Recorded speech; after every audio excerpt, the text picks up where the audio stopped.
begin at 6 o'clock with news from around the state and new at 6. Governor Gavin Newsom's former chief of staff and Javier Becerra's former advisor, Dana Williamson, has pleaded guilty in the federal corruption case that rocked Sacramento. 17's Capitol correspondent Eitan Wallace was in the courtroom today with Williamson and has a closer look at the penalties she could face. This Williamson. Dana Williamson walking out of court Thursday after she pled guilty to 3 counts in the federal corruption case that rocked Sacramento.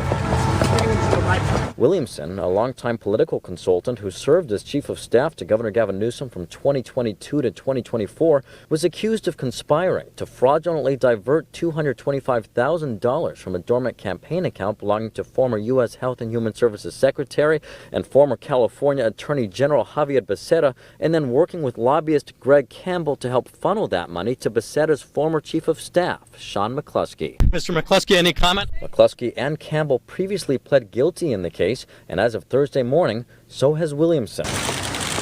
As part of her plea deal, 20 of the 23 original charges against her will be dismissed. She pled guilty to the 3 remaining counts. They are conspiracy to commit bank and wire fraud, filing a false tax return, and making false statements to the FBI during their investigation. Williamson's attorney, McGregor Scott. She has accepted responsibility today for what she did by pleading guilty. She's now a felon. As for why Williamson took part in the scheme to get the funds from Becerra's dormant campaign account to McCluskey, her attorney says Williamson was trying to help McCluskey, a longtime friend of hers who was struggling financially. She was trying to help a friend in a hard time.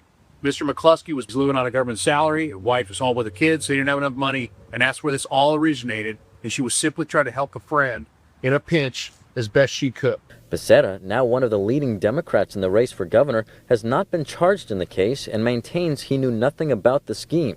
In a statement Thursday, he wrote this, quote, "As I said from day one, I was not involved. I did nothing wrong. And now the record confirms it. We can close the book on this." Any reaction to Javier Becerra's remarks in this case?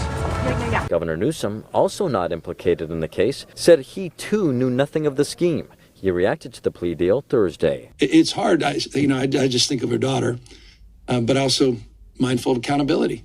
We're all got to be held to the letter of the law. Now the question turns to what consequences Williamson could face. First, she, McCluskey, and Campbell will be required to pay a combined $225,000 in restitution.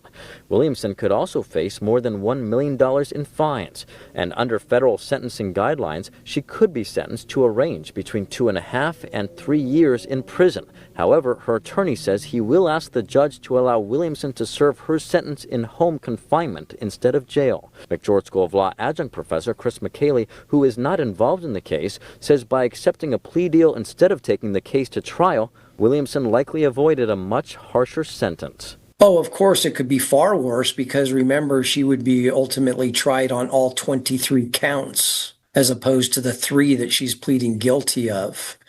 So if found guilty of all 23 counts by a jury, then obviously the punishment would be vastly in excess of what she might be subject to under the plea agreement. And Williamson's sentencing hearing is technically set for July 9th, but both the defense and the prosecution are moving to change that. Williamson's attorney tells me it's much more likely she'll be sentenced sometime in the fall. Reporting outside the federal courthouse in downtown Sacramento, I'm Eitan Wallace. Now back to you in the studio.